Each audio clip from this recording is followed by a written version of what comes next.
Hey everybody, what's up? It's Dan Greer with Leading from the Middle of the Pack, and today we're going to be chatting all about how staying busy isn't always the best thing, but being productive is. So we're going to be talking a little bit about, as leaders, why we want to be productive and not busy.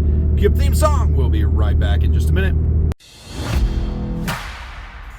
The big question is this: how are leaders like us, who aren't necessarily in a management position, who go out and get our hands dirty, who are ready to answer their calling from God to lead, who are driven to learn and grow, gain the trust and respect of those around us, to actually be heard while not coming across as an authoritative prick? These are the questions, and this is the podcast that will give you the answers. Hi, my name is Dan Greer, and welcome to Leading from the Middle of the Pack.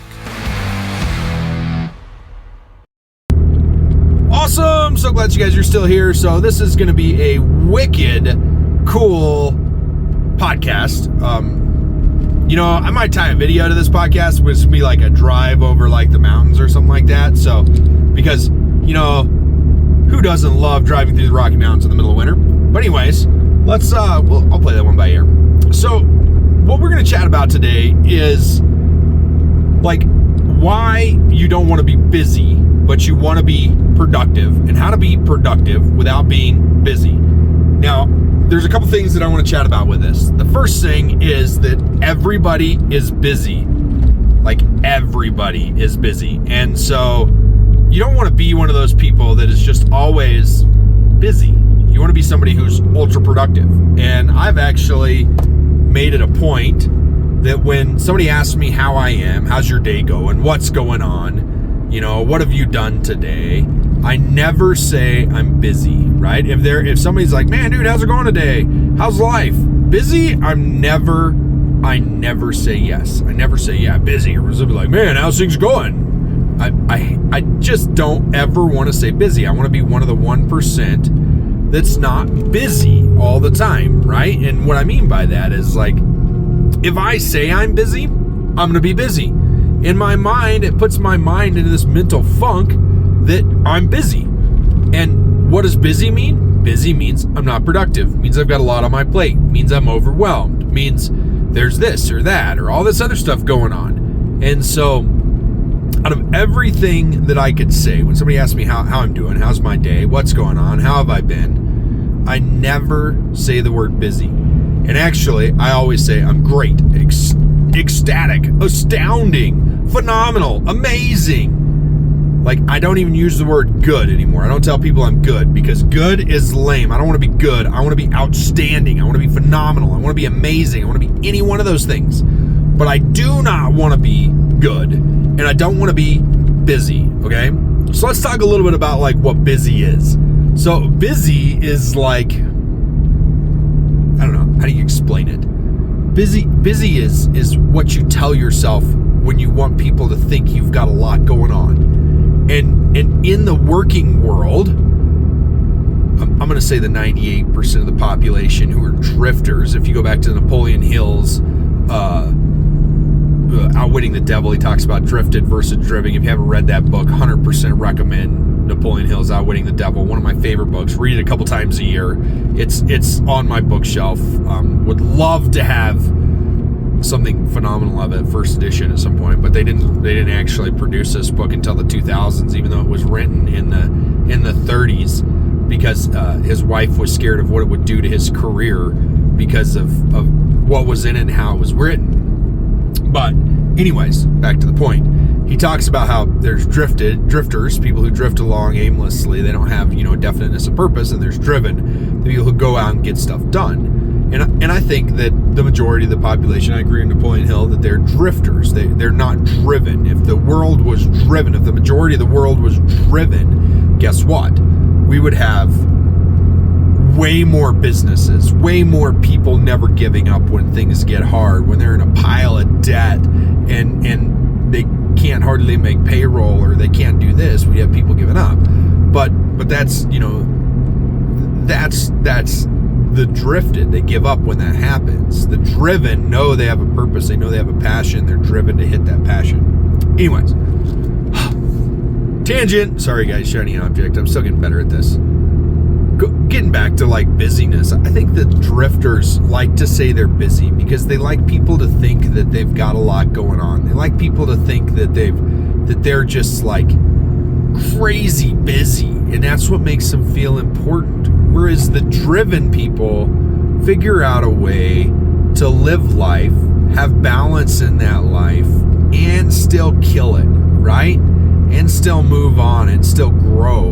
And they're not busy. They don't tell themselves how busy they are. Because guess what? Every time you say you're busy, you're just giving yourself an excuse not to do something. Oh, I can't do it. I'm busy. Oh, I can't make that birthday party. I'm busy. Oh, I can't take on this new customer. I'm too busy. Oh, I can't go to this trade show. I'm too busy. Oh, I can't do this training I said I'd do. I'm too busy. Oh, I can't drive here. Oh, I'm too busy. Oh, I can't spend time with my wife because quality language is her time. I'm too busy. I've got too much going on. We don't want to be busy, right? Because when you're busy, what happens? You're not fulfilled. You're not happy, right? You're busy, okay? Now, it's good to have things to do, and it's good to keep moving.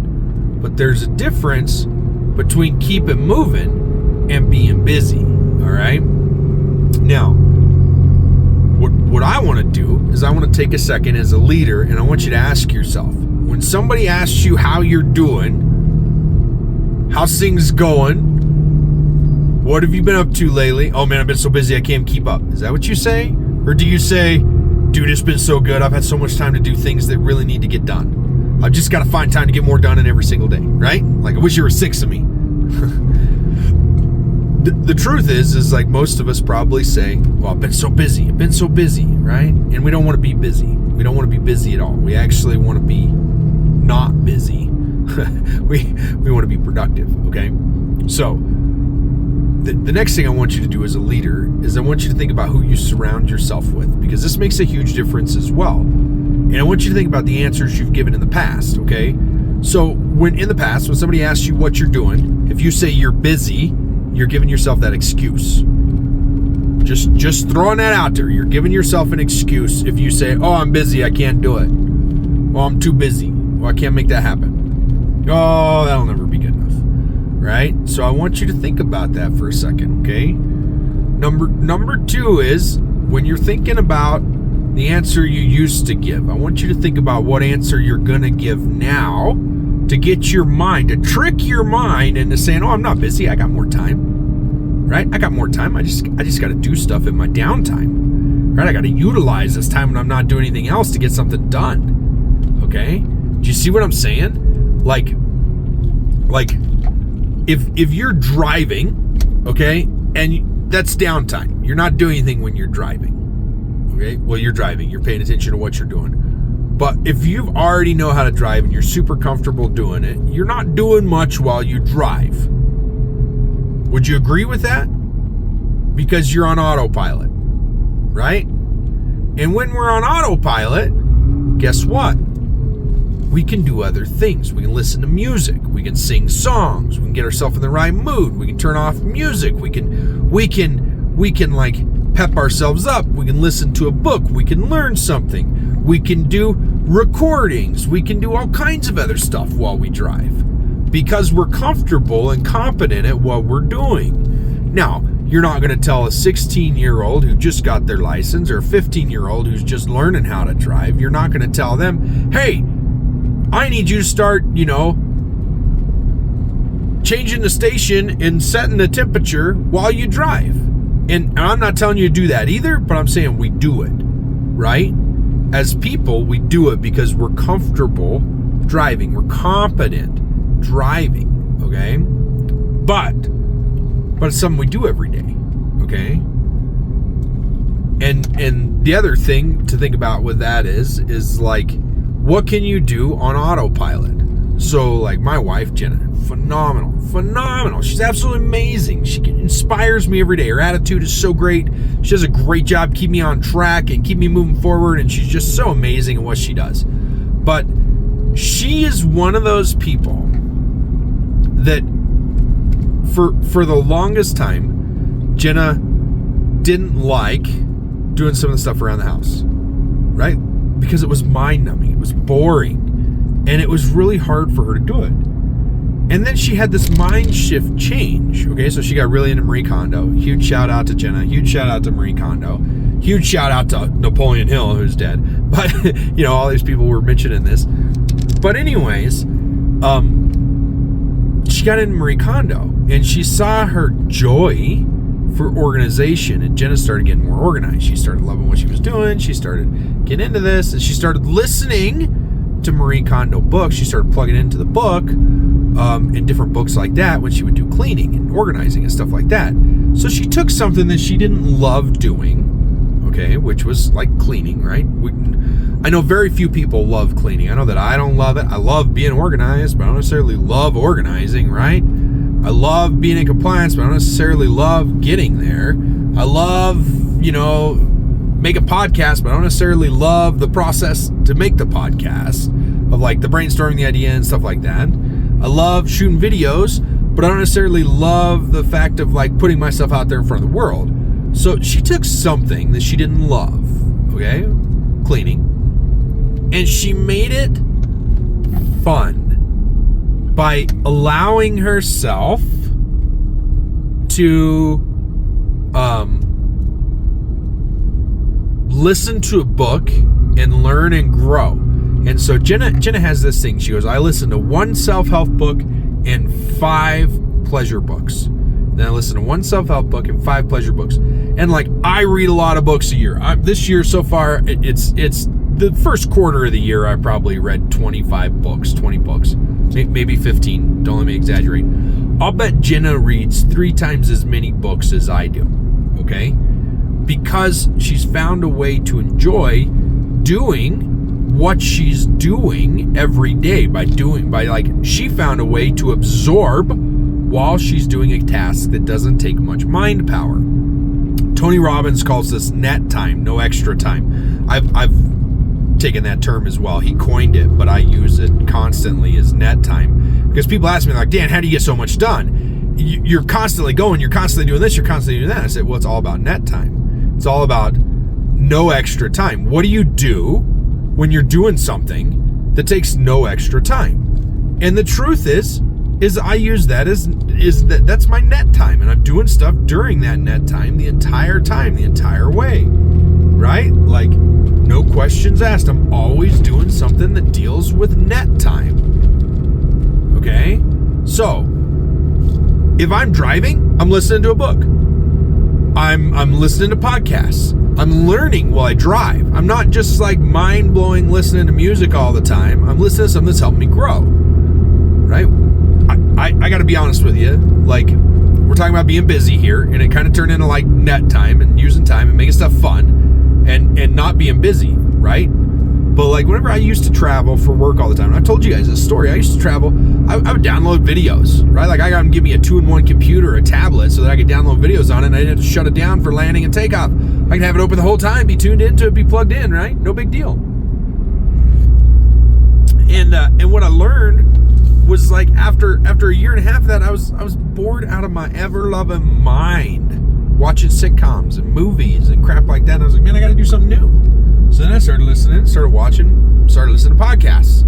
Then I started taking notes on a podcast I was listening to. Then I started listening to books. And I took 16 hours a week that I was busy flying.